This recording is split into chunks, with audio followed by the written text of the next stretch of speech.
بسم اللہ الرحمن الرحیم۔ شروع اللہ کے بابرکت نام سے جو دلوں کے بھید بخوبی جانتا ہے۔ حضرت آدم و موسیٰ علیہ السلام کا مناظرہ۔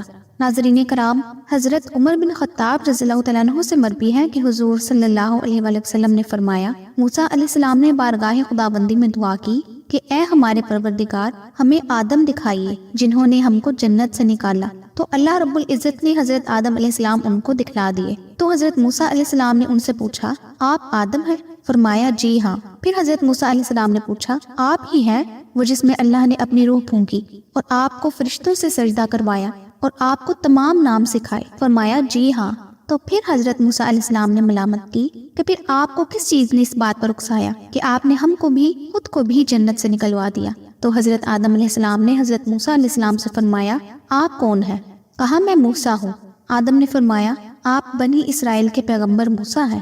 آپ ہی سے اللہ نے پردے کے پیچھے سے راز و نیاز کی اور آپ کے اور اپنے درمیان کوئی قاصد نہیں مقرر کیا۔ حضرت موسیٰ نے جواب دیا، جی ہاں ایسا ہی ہے۔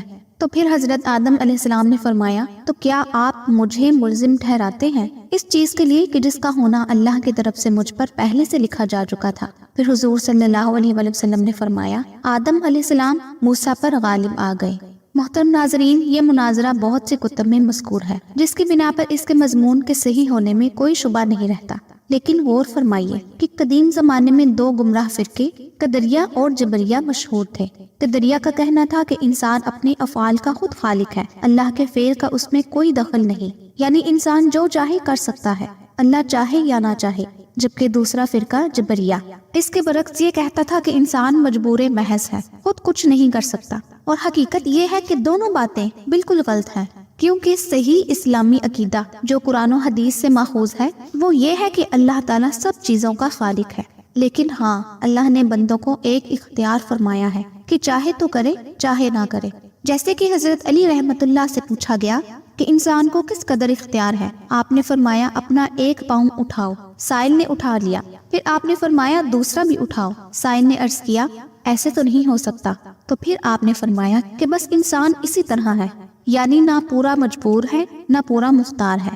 اب سوال یہ پیدا ہوتا ہے کہ حضرت آدم علیہ السلام نے اپنی لغزش کو تقدیر پر منحصر کیا تو کیوں کیا؟ حالانکہ گناہ کرتے وقت کسی کو یہ کہنا کہ تقدیر میں لکھا ہے سراسر غلط ہے اور گناہ ہے۔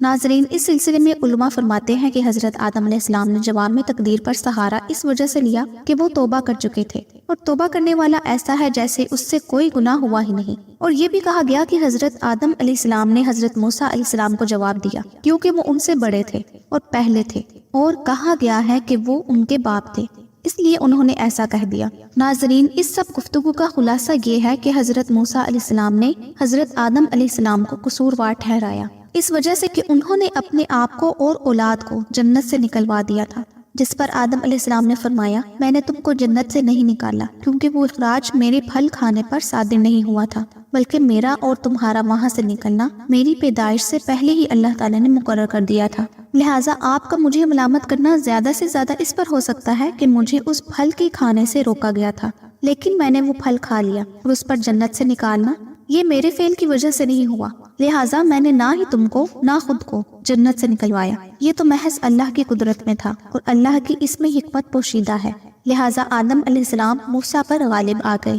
ناظرین، حضرت آدم علیہ السلام پر جو مصیبت آن پڑی تھی وہ اس کے بارے میں اکثر یہ کہا کرتے تھے کہ تقدیر میں یہ مصیبت مجھ پر لکھی تھی تو آن پڑی، ورنہ گناہ کے بعد تو خود انہوں نے بارگاہ رب العزت میں 70 سال تک رو رو کر گناہ کی معافی مانگی اور عرض کیا کہ اے ہمارے پروردگار، ہم نے اپنی جانوں پر ظلم کیا ہے، اگر تو ہمیں نہ بخشے گا اور ہم پر رحم نہ فرمائے گا تو ہم تباہ ہونے والوں میں سے ہو جائیں گے۔ اس امید کے ساتھ اپنی ویڈیو کا اختتام کرتی ہوں کہ میری یہ ویڈیو آپ کو بہت پسند آئی ہوگی۔ اگر ویڈیو پسند آئی ہو تو اپنے دوستوں کے ساتھ بھی ضرور شیئر کیجیے گا تاکہ وہ بھی اصل حقائق سے آگاہ ہو سکے۔ اگلی ویڈیو تک کے لیے مجھے اجازت دیجیے۔ اللہ آپ سب کا حامی و ناصر ہو، آمین یا رب العالمین۔